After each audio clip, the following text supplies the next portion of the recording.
I've been editing YouTube videos for over 4 years now, and today I'm gonna be answering your questions.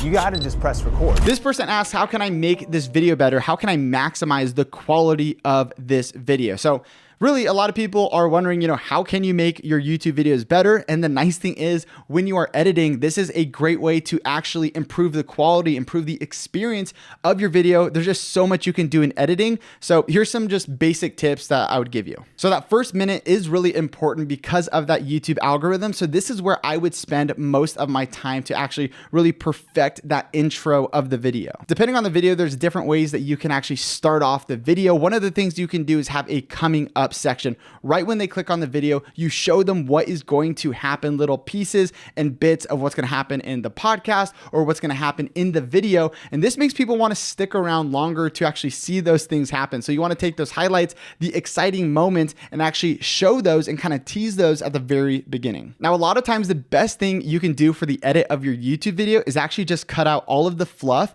and get the video starting as soon as possible. Looking for the perfect mic for your YouTube videos? Well, I'll be breaking down all the various kinds of mics you could potentially buy so that you make sure you buy the right mic for your videos. So sometimes starting your video with, hey guys, welcome back to the channel is really not a good way to start the video because people are going to skip forward, and you can actually, as an editor, take that stuff out and just start the video right away with the very first tip or the very first thing that they want to see. And even in the rest of the video, you want to be cutting out repetitive parts, boring parts, and that can really help make your video a lot better. Patrick asks how to structure the video or a script for video creation. Now, I have a full video on scripting that I'll leave a link in the description down below, but when it comes to the actual structure and format of our videos, we like to follow this new format that we created called the perfect video recipe. Now, we use our perfect video recipe on every single YouTube video that we do to really optimize it and try to get as much views and traction on that video as possible. Now, I'm gonna leave a link to that video in the description as well. It's really like a free course. It's over 50 minutes long and it is super valuable, and it goes over everything we do to try and come up with viral and big ideas in our YouTube niche. Hey, this is Nolan from the future interrupting real quick because I have a really cool tool for you guys to use, and I also have a 50% code for you guys to use as well. And that is because today's sponsor is epidemicsound.com. If you edit your YouTube videos, you know how hard it is to actually find the right music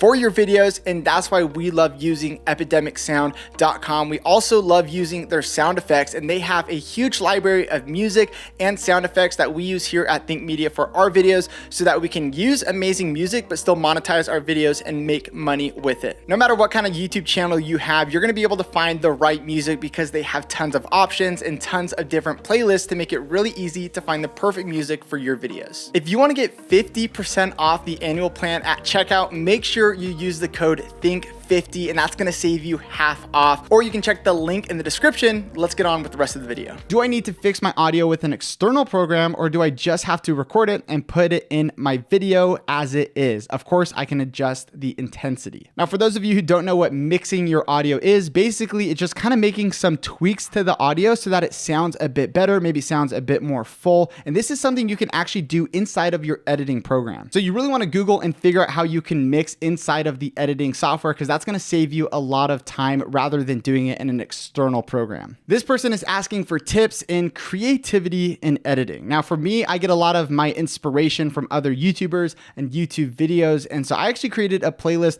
on my YouTube channel where when I find a really cool video that the editing is amazing, I will save that to a playlist. It's just private and it's called Editing Inspiration. So when I get stuck or I feel like I need some inspiration for the editing, I'll go and check out some of those videos, and then I get a lot of new ideas that I can take from these videos that I found that I just think are amazing. Now, of course, I also get inspiration from movies, TV shows, music, reality TV shows, and a lot of that actually makes its way into my creativity when it comes to editing. Do I always need music in the background for my videos? Some people don't, but they are doing well on their channels. The honest answer is no, you really don't need music in the entire video, especially if it's information or educational based. A video like this really doesn't need music in the background because it's not really adding adding a lot to it and the viewer just wants the information. Now, if you have entertainment-based content, then this would definitely require a lot more music, and I definitely recommend using a lot more music when it comes to those types of videos. However, do you need music over the entire video?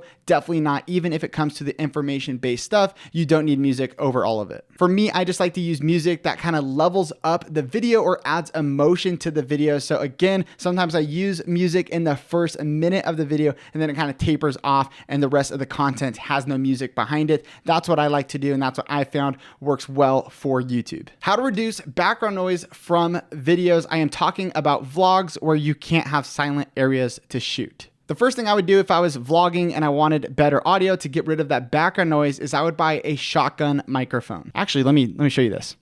So this right here is a shotgun microphone, and the nice thing about this is the audio is captured from where it's pointing. So in front of the camera, this is where you're talking, and this is where the audio is going to get captured. And then it does a pretty good job of removing and not capturing any of the audio that's coming from behind it. So for example, if you are going to be vlogging, you definitely want to face away from the loud noise or background noise, traffic, whatever it is. And so the traffic or the noise would be over there, and then you would be pointing this way, and the microphone would help actually reduce all the noise that is happening back there in the background, and it would help just isolate your voice because it's close to you right here capturing your voice. Another cool thing you can do inside of Final Cut Pro is the voice isolation tool, which I made a video all about, and you can click in the link to check that out. Click the link in the description to check that out. If you're a complete beginner when it comes to editing, then click on the screen and watch this video. Step by step, I show you exactly how to edit your first YouTube video no matter what editing program you use. I'll see you guys in the next video.